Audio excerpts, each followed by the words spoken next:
Donasi dakwah Yufid. Yuk berikan amal jariah terbaik Anda untuk dakwah dan pendidikan Islam.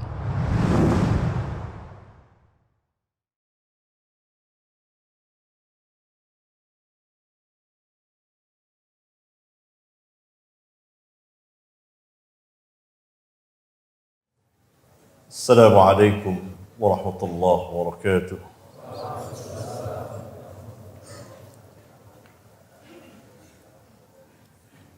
Innal hamdalillah nahmaduhu wa nasta'inuhu wa nastaghfiruh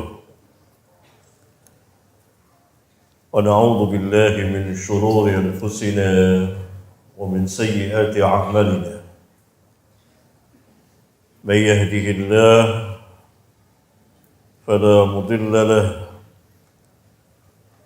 ومن يضلل فلا هادي له وأشهد أن لا إله إلا الله وحده لا شريك له وأشهد أن محمدا عبده ورسوله أما بعد فإن خير الحديث كتاب الله وخير الحج حج محمد صلى الله عليه وعلى آله وسلم وشر الأمور محدثاتها وكل محدثات بدعة وكل بدعة ضلالة وكل ضلالة في النار. Ikhwan dan akhwat yang saya muliakan,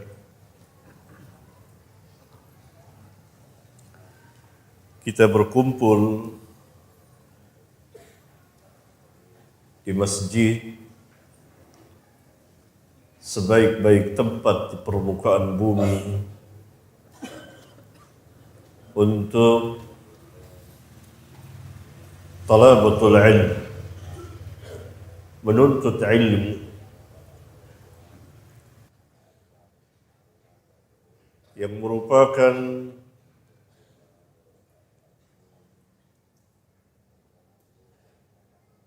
kekuatan besar Islam.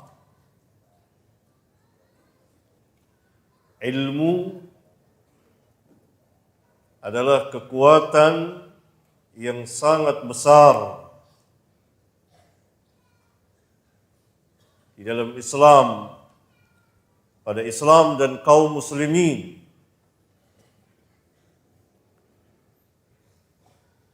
Oleh karena itu Allah Rabbul Alamin memulai dengan ilmu. Fa'lam annahu la ilaha illallah. Ketahuilah, fa'lam. Al-Imam Al-Bukhari, Amirul Mu'minin fil Hadis, di kitab sahihnya, di bagian Kitabul Ilm, memberikan judul bab Al-Ilmu qabla al-qawl wal-amal. Ilmu sebelum berbicara dan beramal. Kemudian beliau membawakan ayat yang tadi saya bacakan, dan beliau mengatakan wa bada'a bil ilm, dan Allah memulai dengan ilmu, karena Islam mendasari segala sesuatunya dengan ilmu. Oleh karena itu Allah Jalla Sana'uhu melarang manusia mengatakan sesuatu, menetapkan sesuatu, mengikut kepada siapapun juga tanpa ilmu. Wala taqfu ma laysa laka bihi ilm. Wala taqfu. Al-Imam Al-Bukhari rahmatullahi alaih di kitab sahihnya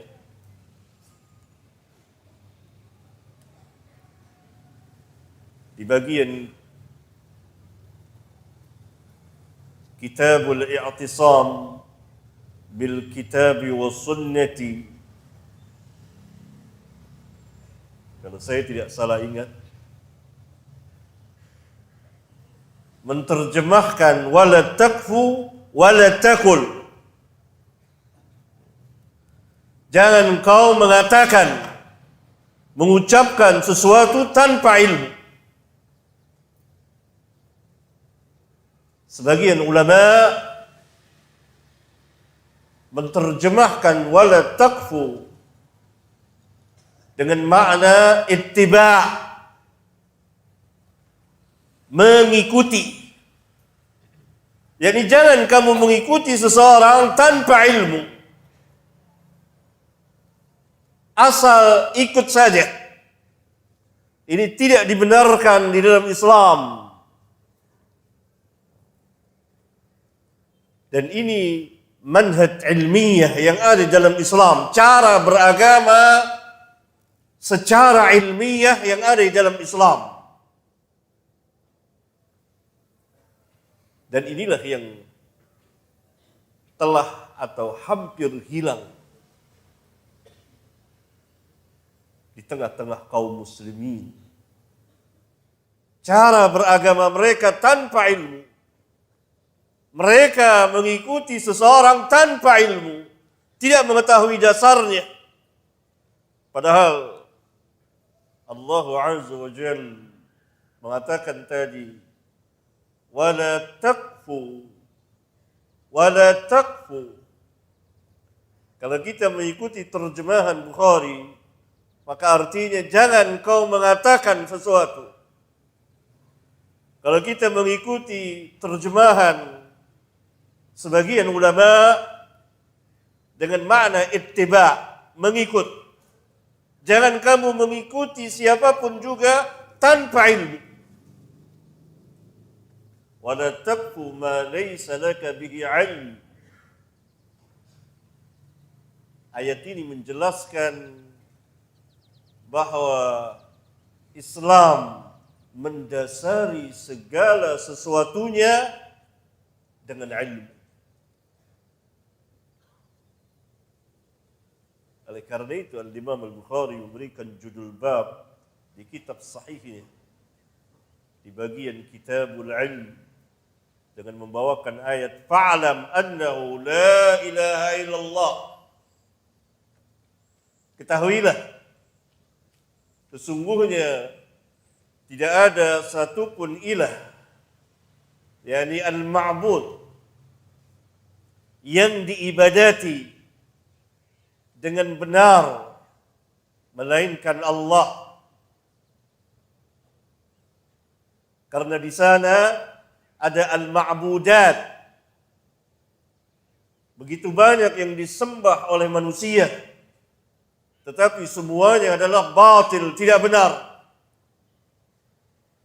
Yang disembah, yang diibadati dengan benar tidak lain melainkan Allah. Dan Allah memulai dengan ilmu. Hanya orang-orang yang berilmu lah yang mengetahui la ilaha illallah. Alangkah besarnya ilmu itu di dalam Islam. Sehingga pernah terjadi sebagian sahabat dimarahi oleh Rasulullah SAW dengan kemarahan yang besar. ketika sebagian dari mereka berfatwa tanpa ilmu. Dalam hadis sahih akhrajahu Abu Dawud, dikeluarkan oleh Imam Abu Dawud di kitab sunannya, sebagian sahabat safar, lalu salah seorang dari mereka terkena janabah dan ia pun terluka di kepalanya.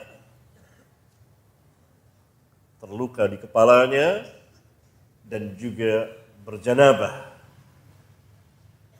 Dia bertanya kepada kawan-kawannya, adakah rukhsah, keringanan bagiku untuk bertayammum?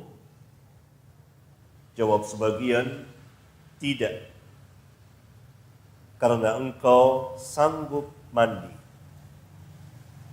Maka mandilah sahabat itu. Qadar Allah, mati. Karena dia ada luka di kepalanya. Kejadian itu diberitahukan kepada Nabi SAW sesampainya mereka di Madinah. Maka Nabi SAW memarahi sebagian sahabat. Qataluhu, qatalahumullah. Mereka telah membunuhnya.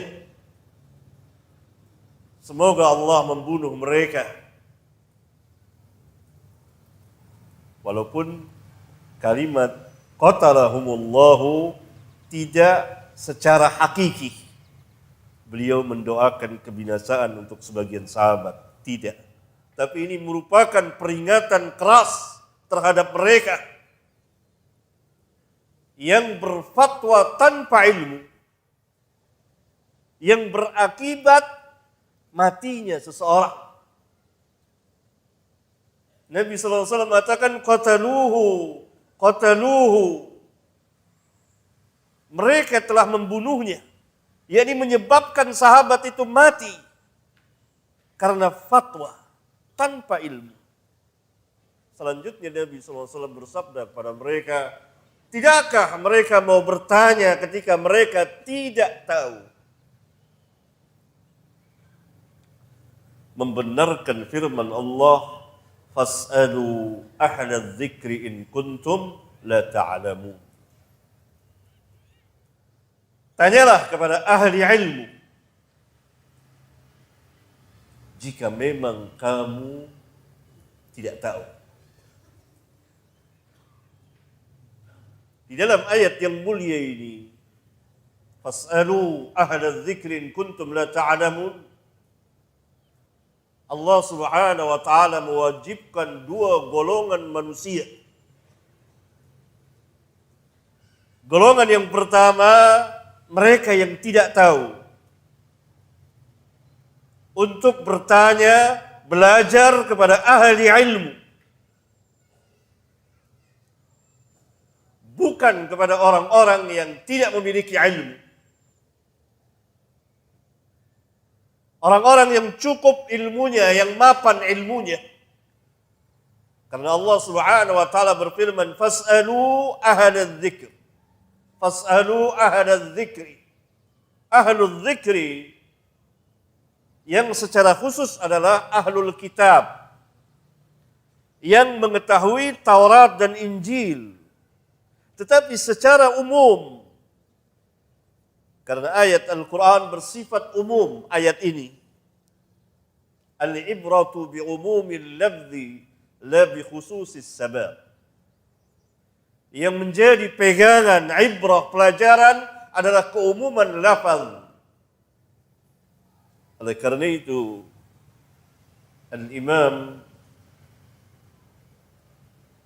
Ibn Al-Qayyim rahimahullah ta'ala menterjemahkan ahlul dzikri, ahlul ilm. Dan demikian juga para ulama yang lain. Ahlul dzikri, ahlul ilm. ahli ilmu. Maka tanya kepada mereka, ini golongan yang pertama yang Allah wajibkan kepada orang-orang yang tidak tahu. Tidak boleh berbicara tentang din, agama, kalau mereka tidak tahu. Diam. Sahabat tadi, beberapa orang dimarahi dengan kemarahan yang besar. Diperingati dengan peringatan yang keras oleh Nabi yang mulia alaihi salatu wassalam, agar tidak berbicara tanpa ilmu.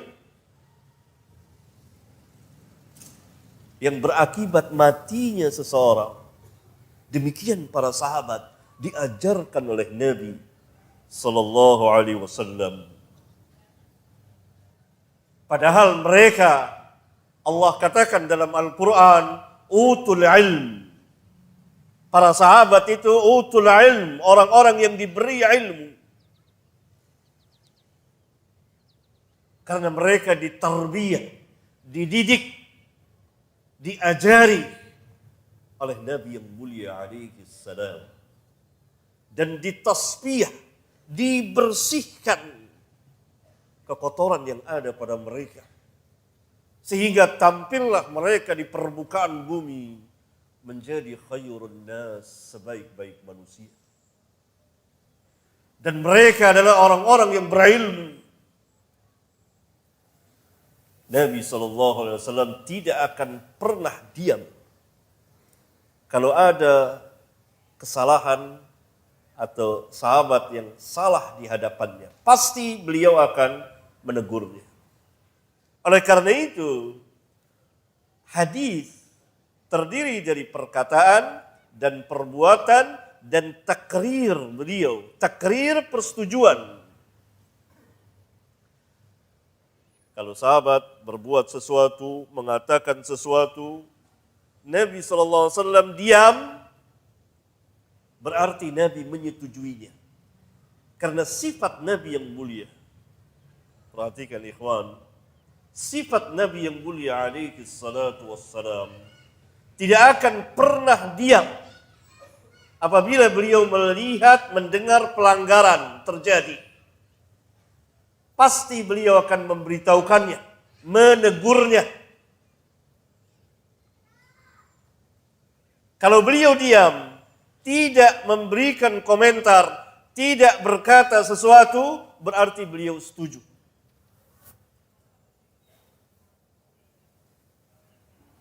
Berarti beliau setuju. Dan contohnya banyak di dalam hadis. Ada kalanya takrir, ada kalanya beliau diam. Ada kalanya beliau tersenyum. Ada kalanya beliau tertawa.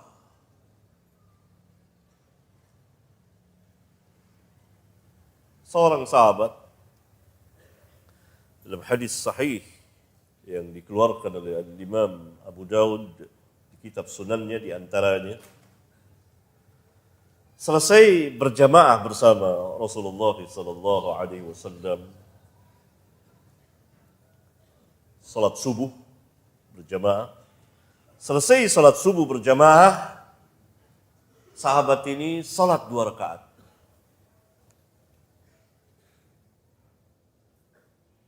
Lalu ditegur oleh Rasulullah SAW. yakni salat apa yang 2 rakaat ini? Salat subuh hanya 2 rakaat, bukan 4 rakaat. Sahabat itu memberikan penjelasan. Ini salat qabliyah. Qabliyah subuh yang tadi belum sempat aku kerjakan. Sekarang aku kerjakan. Fasakata. Maka Nabi SAW diam. Berarti diamnya ini setuju. Takrir.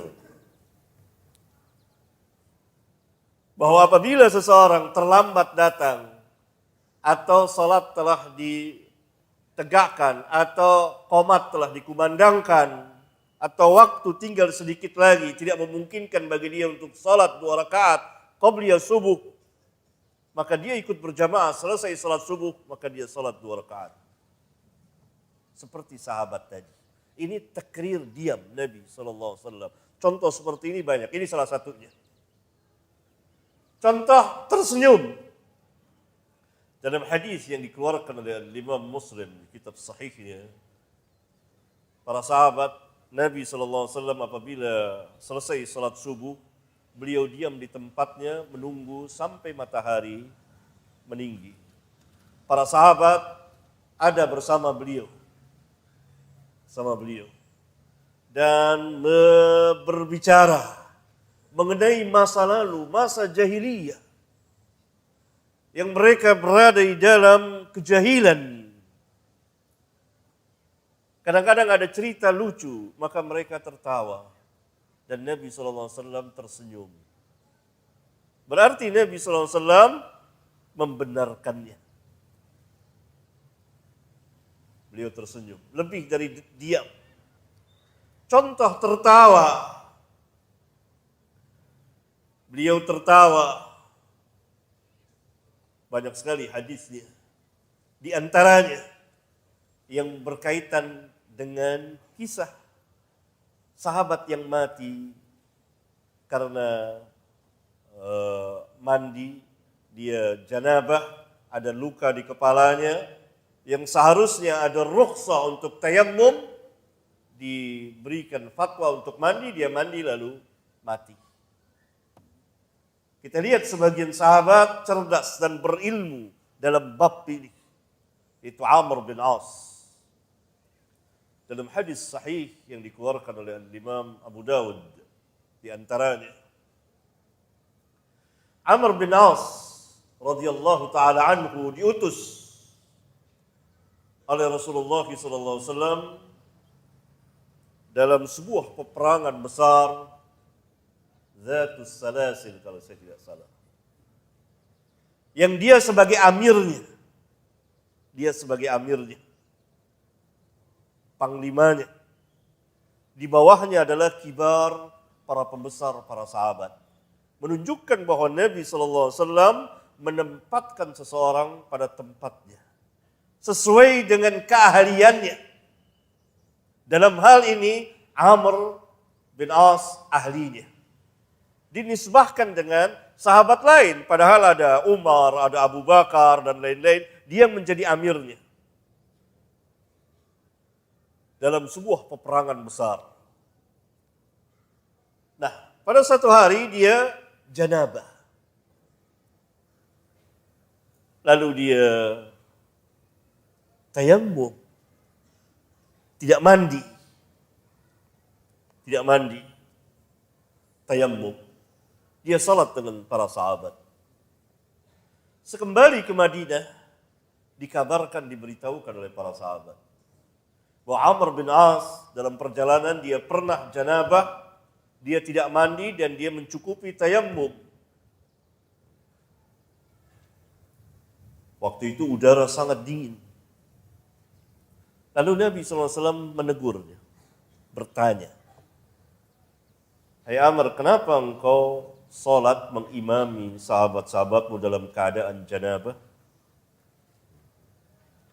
Dijawab oleh Amr, "Aku mendengar Allah berfirman, wala taqtulu anfusakum." Jangan kamu bunuh diri-diri kamu. Mendengar itu, Nabi SAW tertawa. Menunjukkan bahwa beliau setuju. Dan Amr bin As berilmu, alim, tahu kalau dia mandi juga di udara yang sangat dingin dapat membinasakan dia. Padahal Allah Subhanahu wa taala berfirman, "Wala taqtulu anfusakum." Jangan kamu bunuh diri-diri kamu. Perhatikan ikhwan, bagaimana dengan sebagian kaum muslimin yang bunuh diri untuk membinasakan kaum muslimin yang lain. Ini adalah sebuah kebodohan yang besar. Jauh dari sunnah. Lihat Amr bin As, alim. Sampai Nabi SAW takjub, tertawa beliau. Menyaksikan kecerdasan Amr. Amr tidak mandi, dia cukup tayammum. Kalau dia mandi, dia binasa. Karena udara sangat dingin, dia tidak kuat. Perhatikan, lihat dua kisah tadi. Yang semua menuju kepada apa? Ilmu.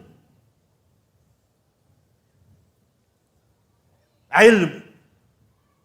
Ketika tidak ada ilmu, kita maju ke depan, maka kita akan membinasakan diri kita dan mungkin orang lain. Ketika kita ada ilmu, maka kita akan memberikan manfaat yang besar pada diri dan masyarakat. Ilmu. Karena itu ilmu sangat besar di dalam Islam. Mempunyai kedudukan yang tinggi sekali. Lihat dua kisah tadi.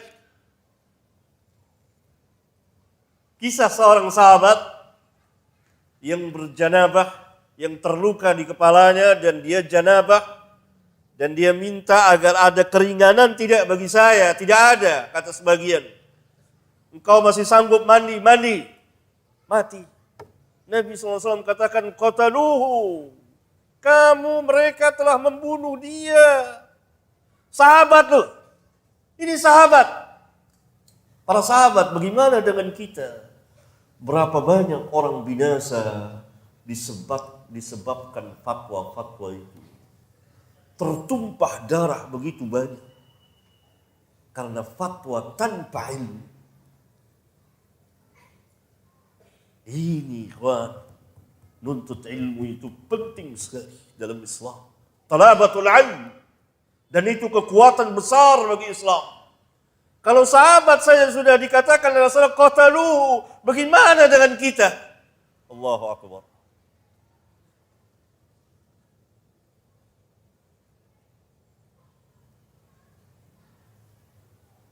Begitu banyak orang berbicara tanpa ilmu.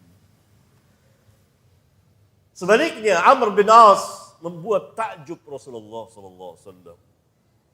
Sehingga beliau tertawa, senang mendengarnya. Amr berdalil dengan ayat Al-Quran. Aku dengar Allah berfirman, wala taqtulu anfusakum. Jangan kamu bunuh diri kamu. Ini manhaj para sahabat. Ini manhajur Rasul. Ini yang wajib kita ikuti. Ini manhaj ilmiah yang ada dalam Islam.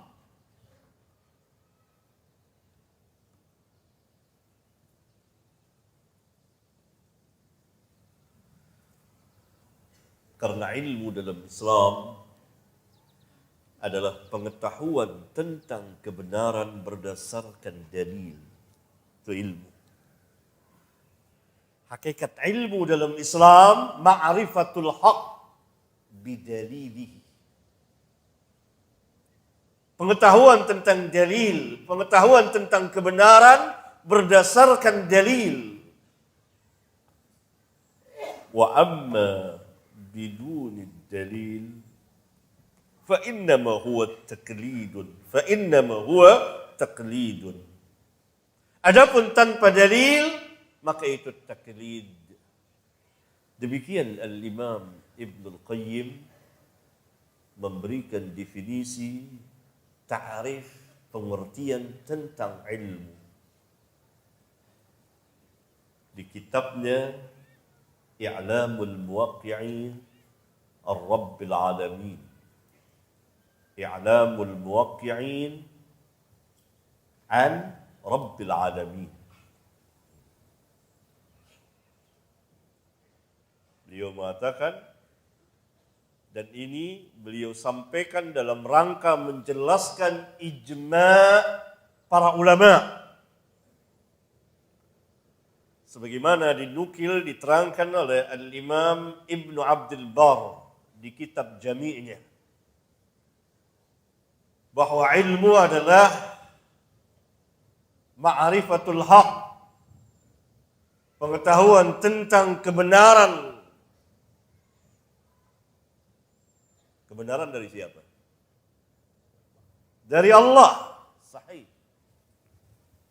Al-haqqu min rabbika fala takunanna minal mumtarin. yang hak itu dari Rabbmu, maka jangan sekali-kali engkau menjadi orang yang ragu.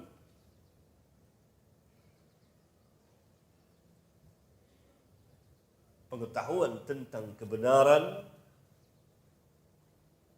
dengan dalil, hujjah, alasan,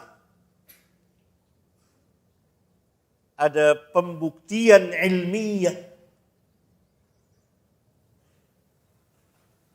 Oleh karena itu Rabbuna Jalla Dzikruhu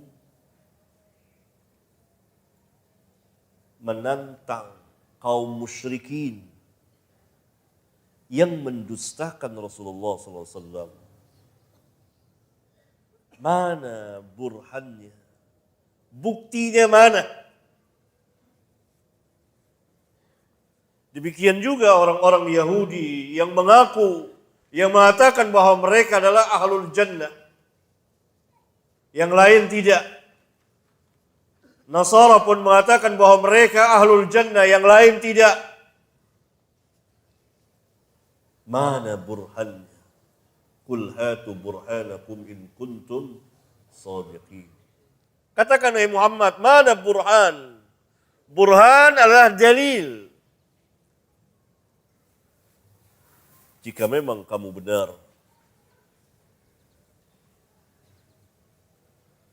Maka ilmu itu, pengetahuan tentang kebenaran berdasarkan dalil. Kalau tidak ada dalil, maka itu taklid. Dalil ada dalam Alkitab dan Sunnah dan ijma' sahabat. Itu dalil.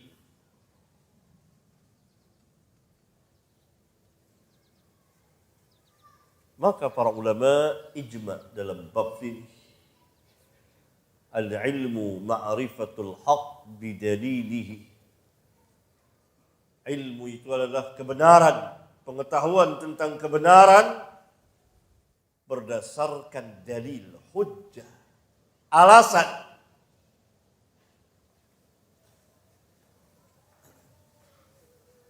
Alangkah besarnya ilmu itu di dalam Islam. Oleh karena itu, ketika Allah Subhanahu wa taala menjelaskan tentang tauhidnya, tauhidullah, Allah Subhanahu wa taala memulai dengan ilmu. Fa'lam.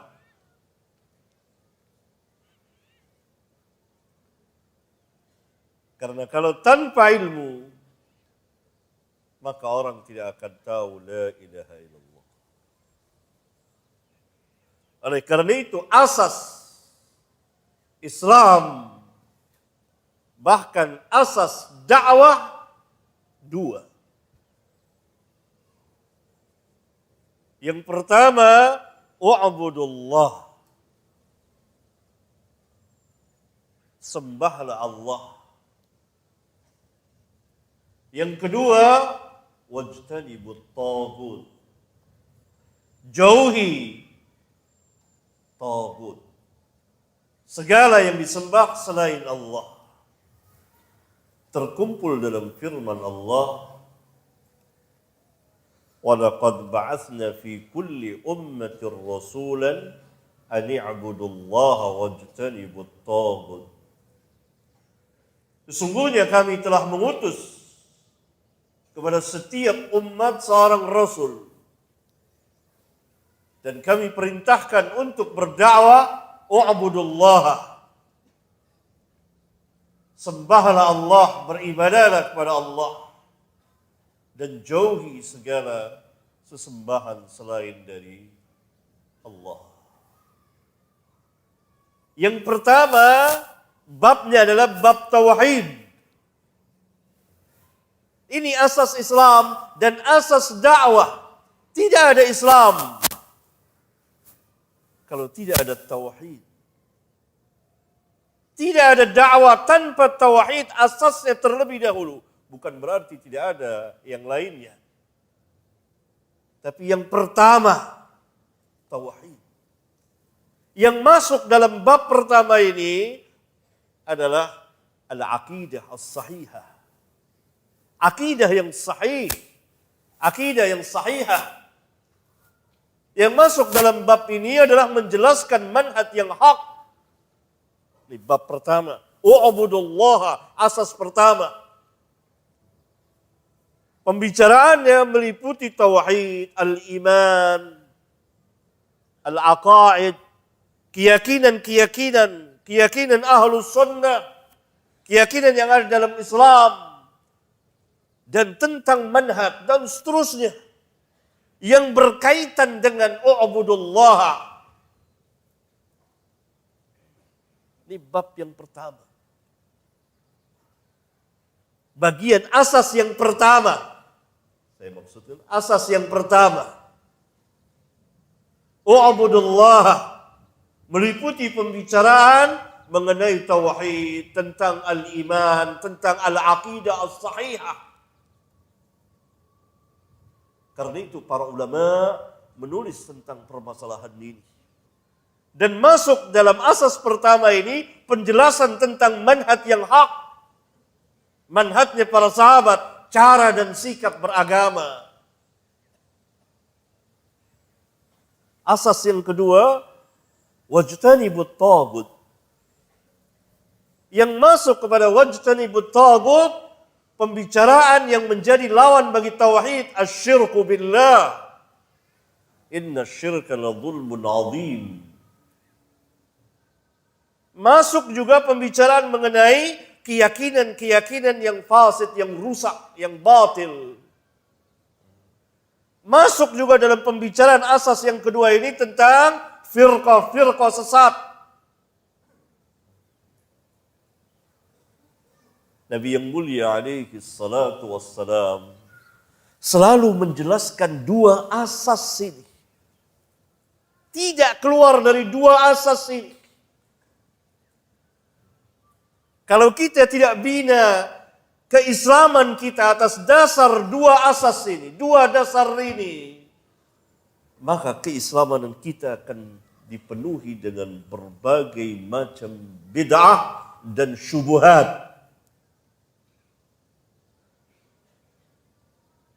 Demikian juga kalau dakwah kita tidak tegak atas dasar dua asas ini, maka tidak tampak Islam yang hakiki. Tidak mungkin dakwah tanpa dua asas ini. Ingat kisah Mu'adz bin Jabal ketika Nabi SAW utus ke Yaman. Yang pertama apa? Tauhid. Dan yang berkaitan dengannya. Dan yang menjadi lawan bagi tauhid. Dan Nabi SAW selalu menjelaskan dua asas ini. Di antaranya hadis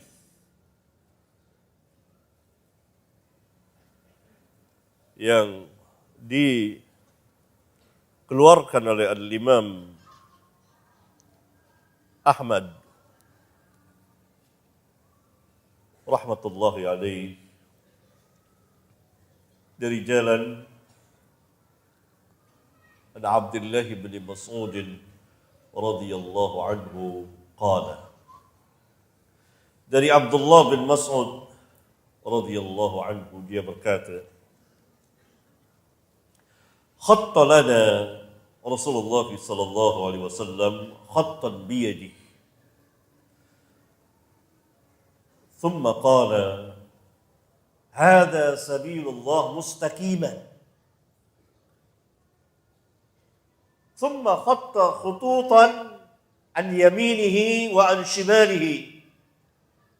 ثم قال هذه سبل متفرقة على كل سبيل منها شيطان يدعو إليه ثم قرأ وأن هذا صراطي مستقيما فاتبعوه ولا تتبعوا السبل فتفرق بكم عن سبيله.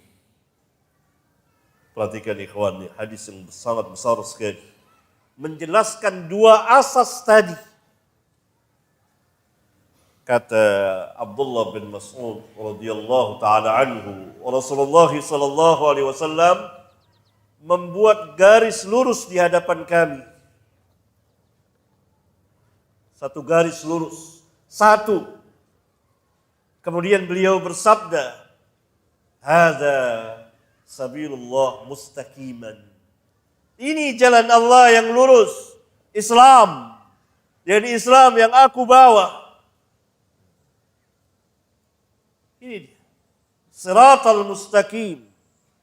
Satu. Berarti yang hak itu tidak berbilang. Satu. Tidak ada dua, tiga, enggak. Satu yang hak itu.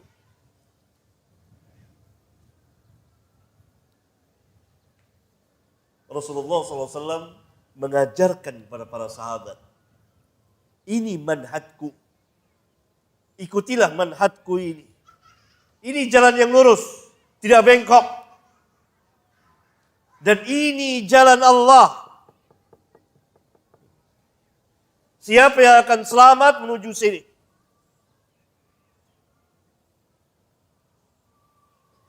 Berarti jalan Allah itu harus mengikuti Rasulullah SAW. Tidak mungkin seseorang akan berada di jalan Allah tanpa iman kepada Nabi yang mulia sallallahu alaihi wasallam. Tidak mungkin seseorang akan berada di jalan Allah tanpa ittiba'ur Rasul. Tidak mungkin, mustahil.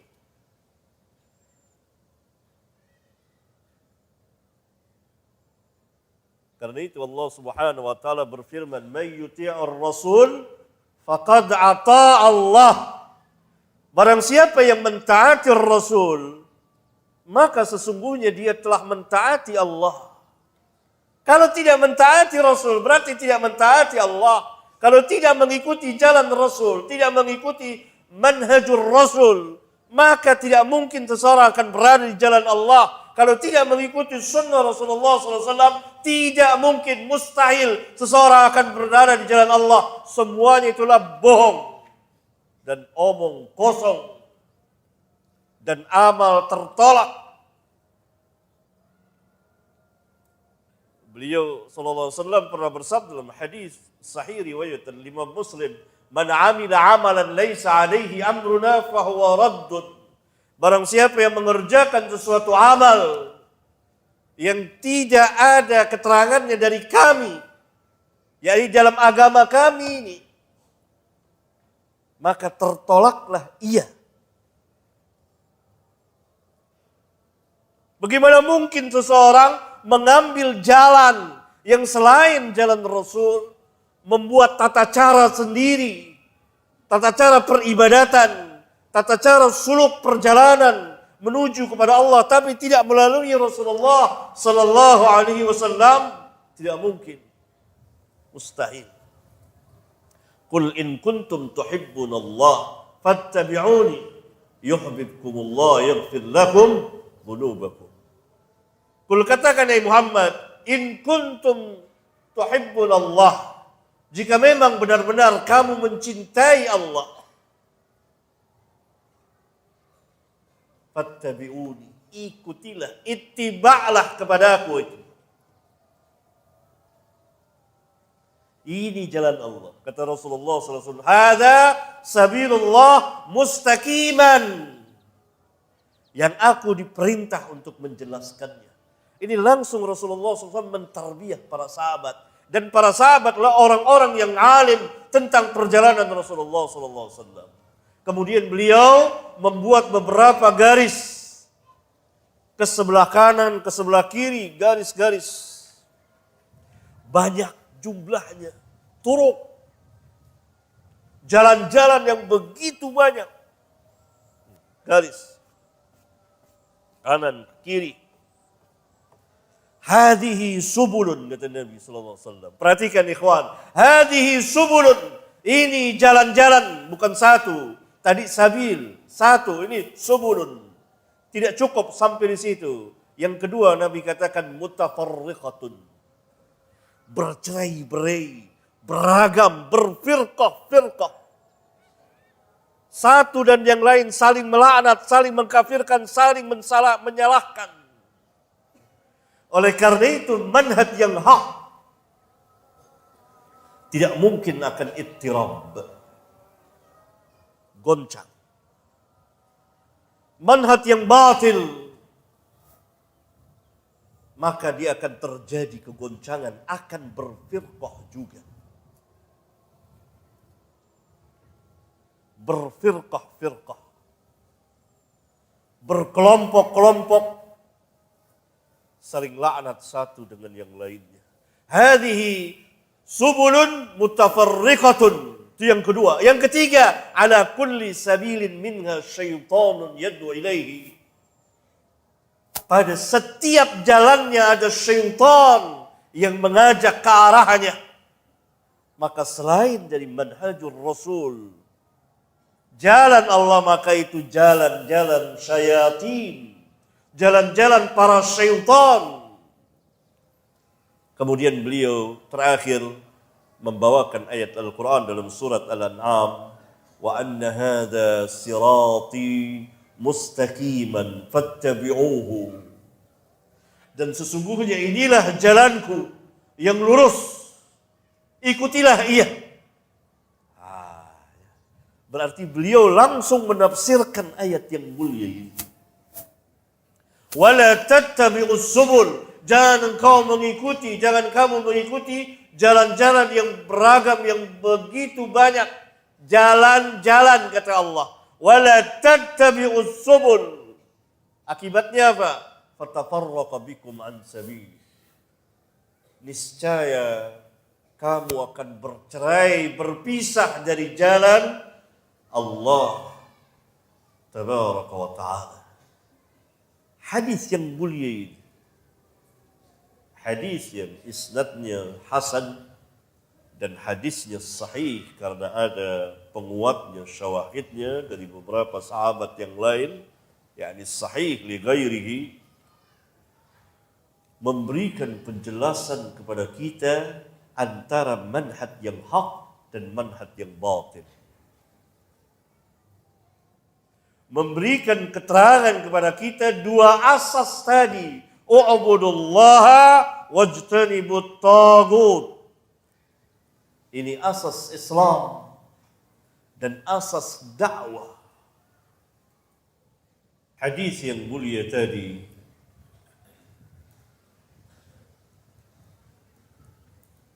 menjelaskan kepada kita bahwa Rasulullah sallallahu alaihi wa alihi wasallam telah menerangkan, menjelaskan kepada para sahabat manhaj yang hakiki, cara dan sikap beragama yang benar.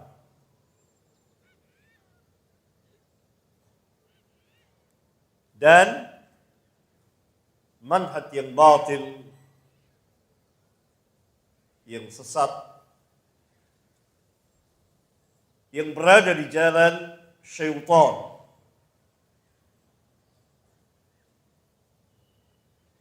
Oleh karena itu para sahabat menjadi orang,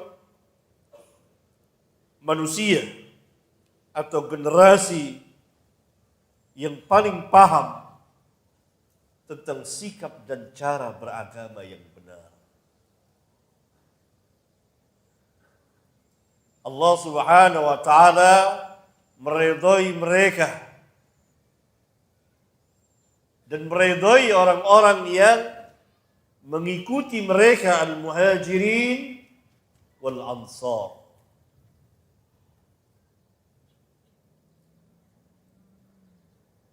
Oleh sebab itu, tidak mungkin seseorang muslim atau muslimah beragama tanpa mengikuti cara beragama para sahabat ridwanullah alaihim jami'an. Karena mereka yang menyampaikan kepada kita. Dan mereka tahu persis ini jalan yang hak, ini jalan yang batil. Karena Rasulullah SAW secara terperinci telah memberikan penjelasan. Barangkali antum ingat hadis iftirakul ummah, berpecah belahnya umat ini menjadi 72 terancam neraka, dan yang satu dijanjikan jannah, surga. Ketika para sahabat bertanya siapa mereka ini, beliau menjawab al-jamaah dengan bentuk tunggal mufrad, al-jamaah, bukan jamaat. Menunjukkan jamaah dalam Islam satu, tidak berbilang 2 dan 3 kecuali secara lughah bahasa. Tetapi secara syar'iyah satu, yaitu jamaah para sahabat ridwanullah alaihim jami'an. Yang dalam hadis yang lain yang dikeluarkan oleh Al-Imam At-Tirmidzi,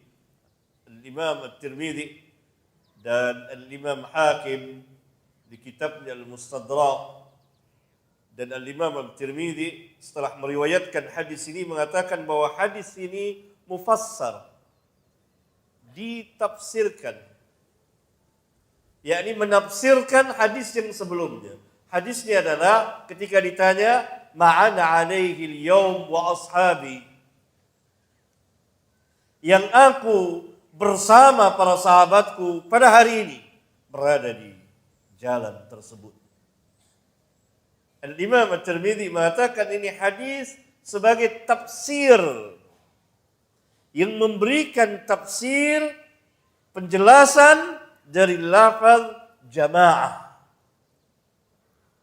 bahwa yang dimaksud adalah para sahabat ridwanullah alaihim jami'an. Ini asas yang pertama, masuk dalam asas yang pertama, karena dalam masuk asas yang pertama termasuk menjelaskan manhaj yang hak. Karena tanpa manhaj yang hak ini, seorang akan tersesat di dalam beragama.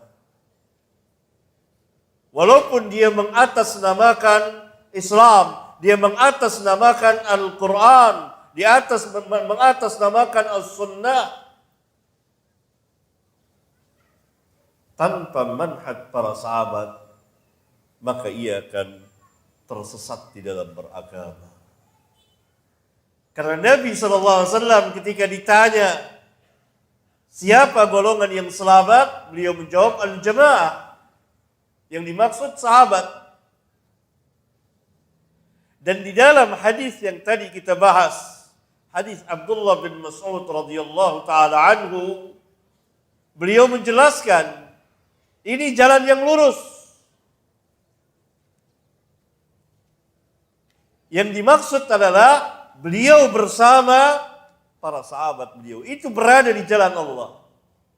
Hadza sabilullah, ini jalan Allah yang lurus.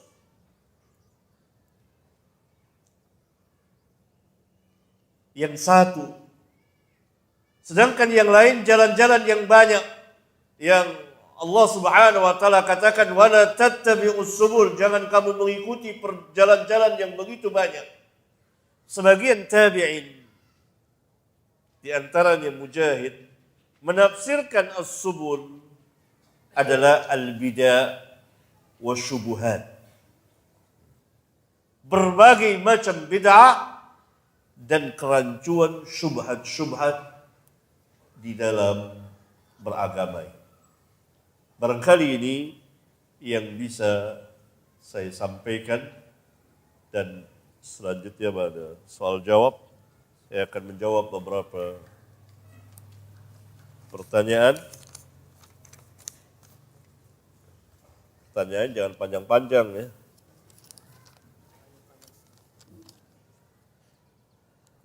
Bagaimana menyikapi golongan yang memaksakan kehendak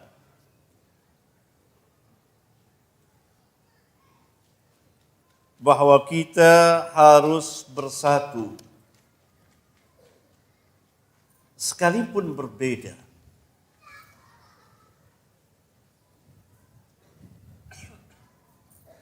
Karena kita berbeda dalam masalah furu'. Benarkah perpecahan hari ini hanya dalam masalah furu'?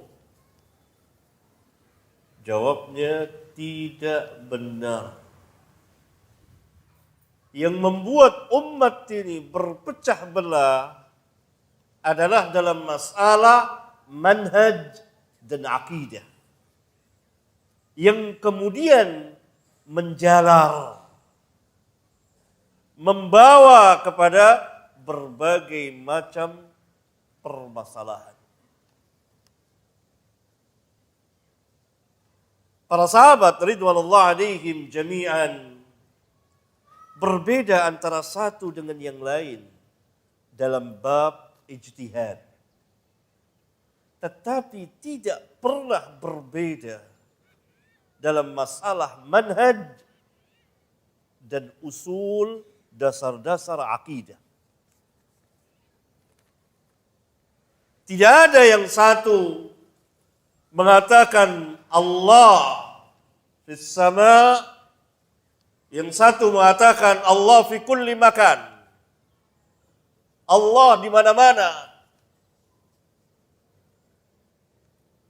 Perpecahan sekarang lebih dahsyat dari perpecahan pada zaman dahulu, ketika munculnya firqah-firqah itu.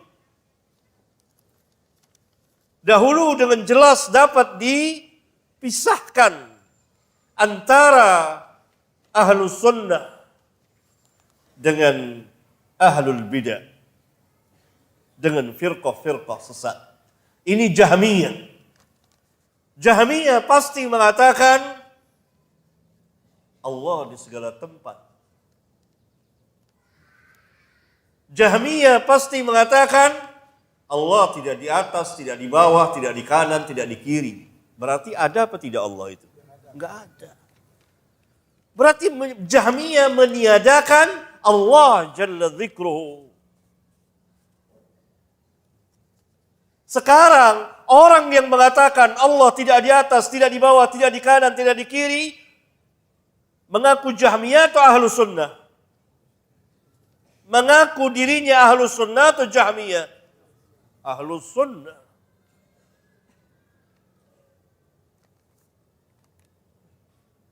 Yang bermadhab dengan madhab Khawarij dulu jelas, antara sahabat dan Khawarij jelas. Ini Khawarij mengkafirkan kaum muslimin, menumpahkan darah kaum muslimin, memberontak kepada pemerintah kaum muslimin, mengkafirkan Ali dan para sahabat ridwanullah alaihim jami'an. Sekarang Khawarij mereka mengatakan saya Khawarij atau Ahlus Sunnah? Ahlus Sunnah. Padahal perbuatan mereka membuat kerusakan di permukaan bumi. Mereka mengkafirkan kaum muslimin.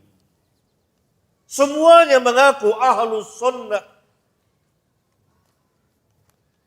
Dan perselisihan itu perselisihan manhaj dan akidah. Lihat paham wahdatul wujud. Segala yang wujud ini Allah.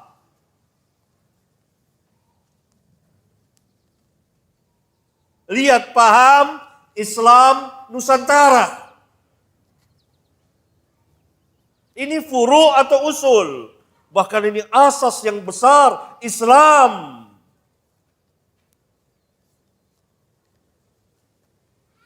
Mana ada Islam Nusantara?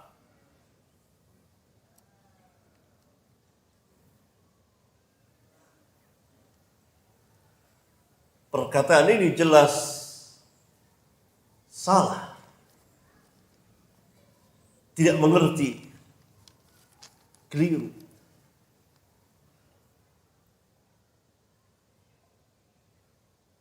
Kita harus bersatu, iya. Bersatu dalam apa? Perhatikan firman Allah. Wa'tasimu bihablillahi jami'an. Bersatu padulah dengan tali Allah. Apa tali Allah? Al-Islam. Al-Islam yang mana? Islamnya Khawarij, Islamnya Jahmiyah, Mu'tazilah, Sufiyah, dan lain-lain. Bersatu di dalam Alkitab wa Sunnah ala fahmi salafil ummah. Manhajnya dan akidahnya. Dan para sahabat tidak pernah keluar dari sini.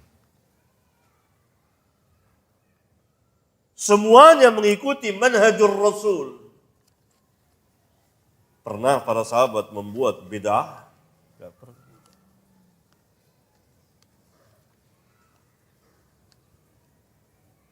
Bersatu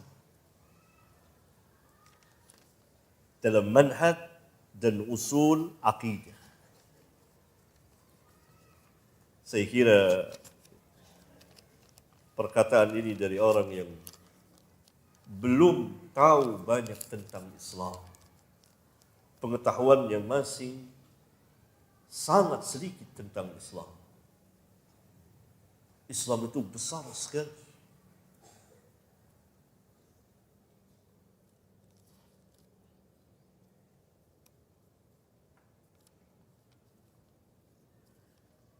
Apakah orang yang menuntut ilmu sekian lama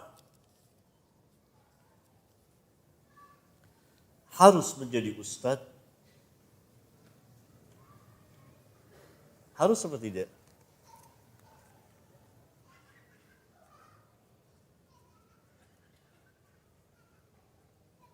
Jawab ikhwan. Tidak harus.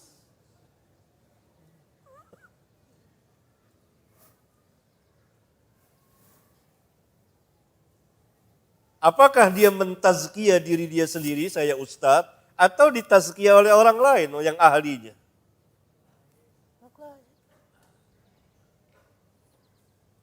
Harus ada yang menentukan dia, yakni dia paham, dia mengerti.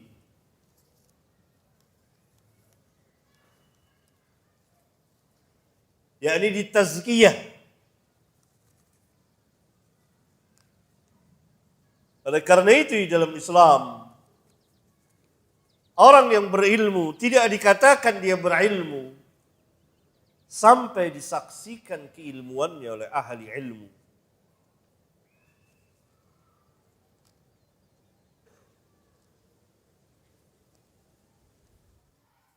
Sampai disaksikan keahliannya oleh ahli ilmu.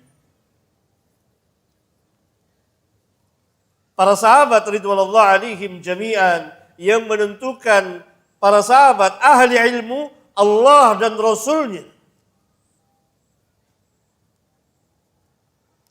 Rasulullah SAW bersabda kepada para sahabat, "Ballighu anni walau ayah." Ini kan pertama untuk para sahabat, kemudian untuk umat beliau. Ballighu anni walau ayat, sampaikan dariku meskipun seayat. Hadis sahih riwayat Imam Al-Bukhari.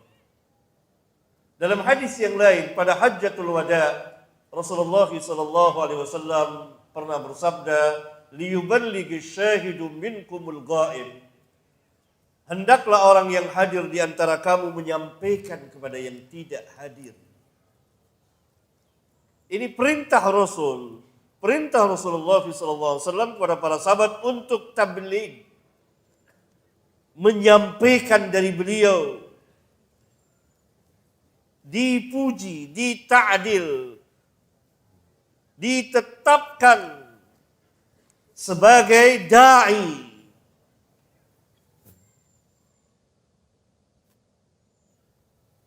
Tidak sembarangan.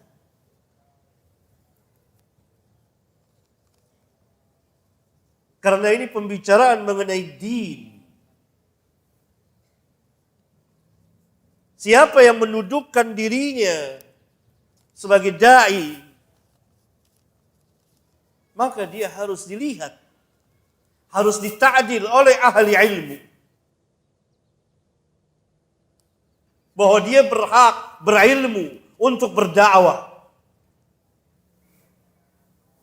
Tidak sembarangan di dalam Islam. Lain kalau dia tidak mendudukkan dirinya. Setiap muslim yang tahu sesuatu berdasarkan ilmu, dia bisa berdakwah secara umum, secara mujmal, tidak tafsil. Kalau tafsir terperinci membutuhkan ilmu, dan orang yang tahu dia berilmu, orang yang berilmu juga. Yang menetapkan sahabat sebagai orang-orang yang berilmu, Allah. Yang menyuruh para sahabat untuk berdakwah, Rasulullah sallallahu alaihi wasallam.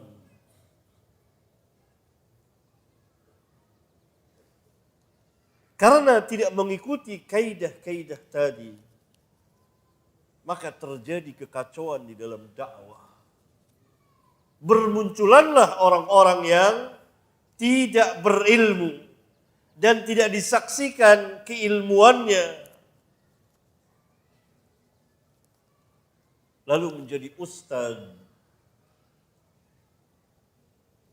mengajar dan berfatwa. Tidakkah kita takut kejadian seperti kejadian sebagian sahabat yang di awal kita bahas?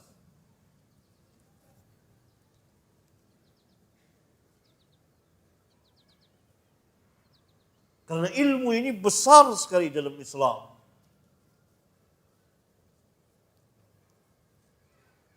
Ya. Ikhwan, terakhir barangkali.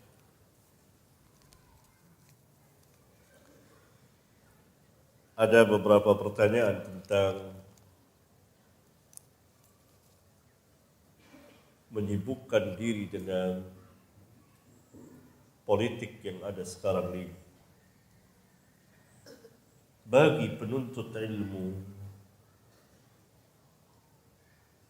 maka itu adalah perbuatan sia-sia, membuang waktu,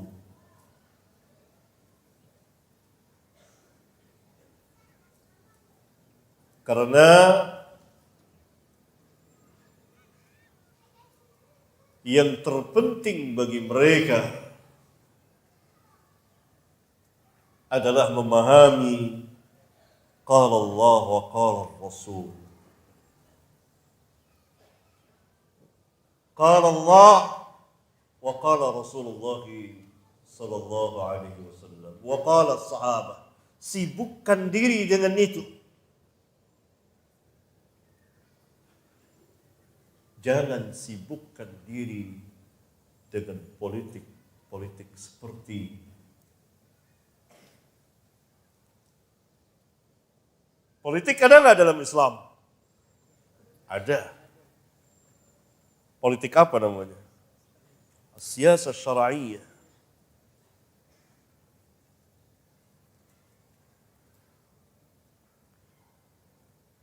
Yang sekarang tidak. Oleh karena itu, saya menasihati penuntut ilmu. Namanya juga penuntut ilmu. Talib.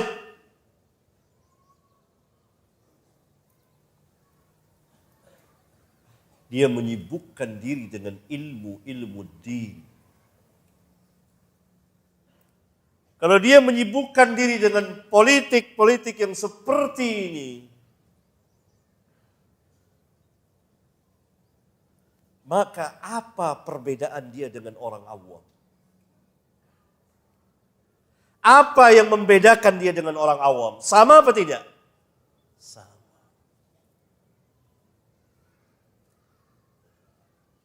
Apa perbedaan dia, mereka, para pelajar ilmiah dengan sebagian kaum muslimin awam yang berbicara siasa, duduk di warung kopi? Tidak ada perbedaan.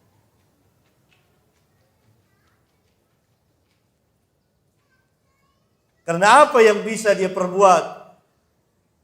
Dia dai yang akan mendakwakan, menjadi dai yang akan mendakwakan manusia, mengajak manusia ke jalan Allah Subhanahu wa taala. Lihat tugas dai. Ad-da'wa ila Allah. Wa man ahsanu qawlan mimman da'a ila Allah wa 'amila shalihan wa qala innani minal muslimin. Wa man ahsanu qawlan mimman da'a ila Allah. Tidak ada yang lebih baik perkataannya dari orang yang mengajak manusia ke jalan Allah. Ini dai. Rugi kalau antum sibukkan diri dengan hal-hal seperti ini. Bagi pelajar ilmiah,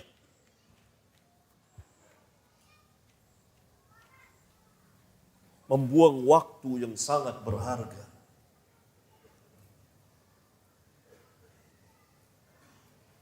Ad-da'wa ila Allah. Sibukkan diri dengan ilmu-ilmu Islam. Jangan dengarkan perkataan sebagian manusia, nanti akan begini, nanti akan begini. Ini lebih mirip kepada peramal, dukun. Wa ma tadri nafsum madza taksibu ghadan. Seorang tidak tahu apa yang akan dia kerjakan besok.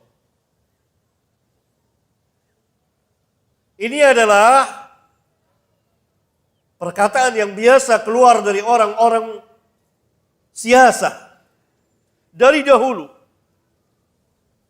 Kalau yang ini yang jadi, nanti akan terjadi ini. Kalau ini akan terjadi ini, terus. Padahal tidak terjadi apa-apa.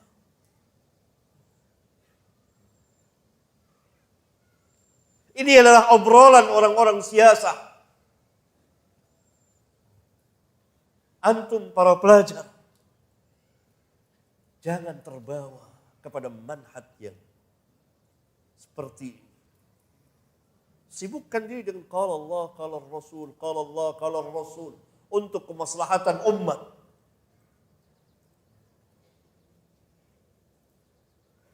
Siasa ada dalam Islam. Siasa apa? Dan apa yang dibicarakan?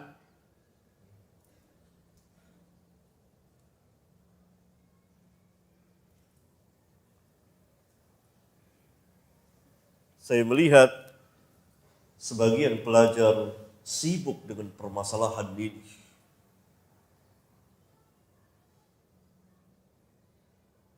Akhirnya hilang hidayah dan cahaya nur ilmu itu. Jadilah dia bukan dai lagi, tapi apa? Pengamat politik.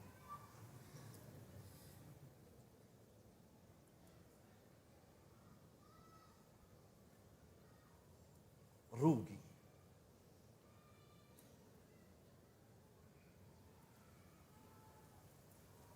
Saya pernah bertemu dengan sebagian, padahal para pelajar,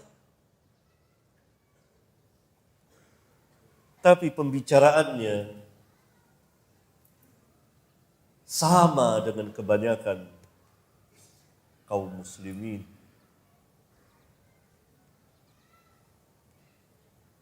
yang duduk di warung kopi asyik membicarakan politik, asyik membicarakan perdebatan-perdebatan, asyik membicarakan pilih anu, pilih ini.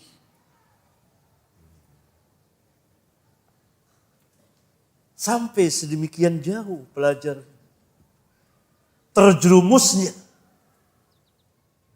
sehingga hilang.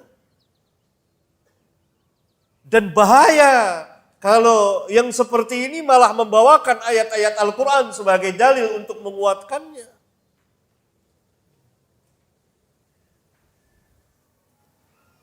Karena itu dakwah salafiyah dari dahulu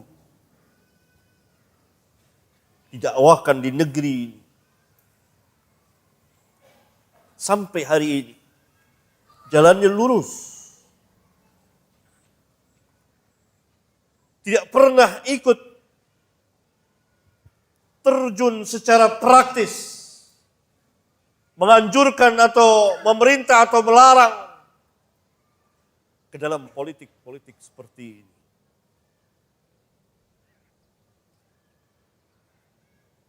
Dakwahnya besar, ini dakwah salaf, dakwah salafiyah, dakwah yang besar sekali. Dakwah kemaslahatan bagi umat manusia.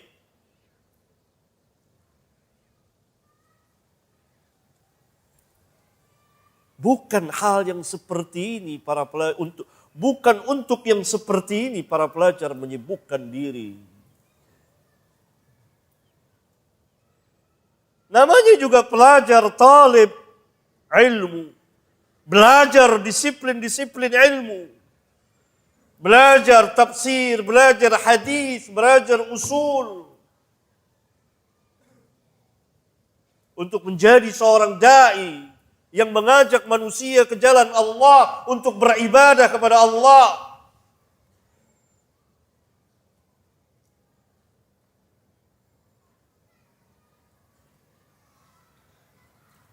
Tinggalkan was-was itu.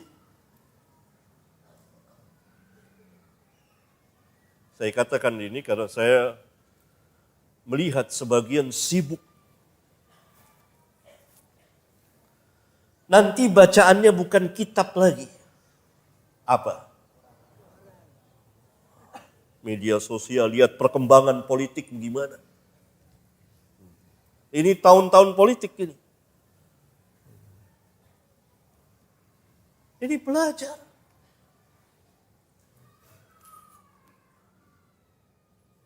Islam ada politik syariah. Apa itu politik syariah? Politik syariah pertama yang berdasarkan wahyu. Yang kedua, tidak menyalahi wahyu. Kalau salah satu itu dilanggar, maka dia bukan politik syariah. Yang antum harus pelajari politik syariah. Apa itu politik syariah? Para sahabat juga berpolitik, bersiasah. Tapi siasah syariah dibina atas dua asas. Pertama berdasarkan wahyu, Alkitab dan Sunnah dan ijma' sahabat. Yang kedua tidak menyelisihi, tidak berlawanan, tidak menyalahi wahyu. Kalau bertabrakan dengan wahyu, maka dia bukan syariah. Itu kaidahnya. Itu politik syariah. Tidak semuanya berdasarkan wahyu, tidak. Karena para sahabat berijtihad. Tetapi dengan syarat tidak berlawanan dengan wahyu. Apa yang mereka putuskan itu. Kalau yang mereka putuskan itu berlawanan dengan wahyu, maka ini bukan politik syariah. Pelajar harus tahu itu.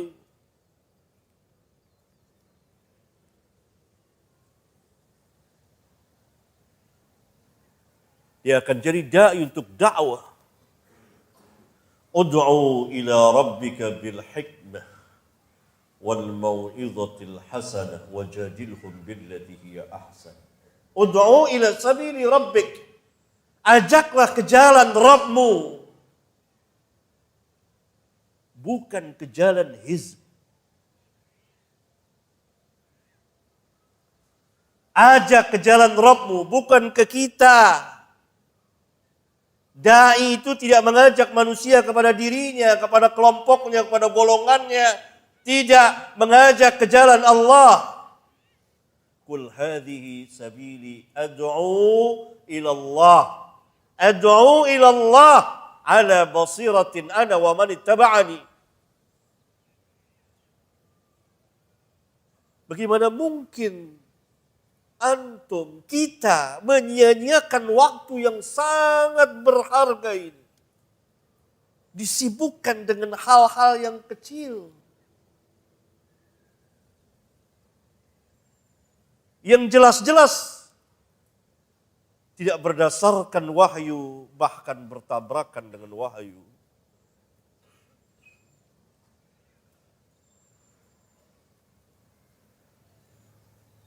Rugi waktu antum, wahai para pelajar.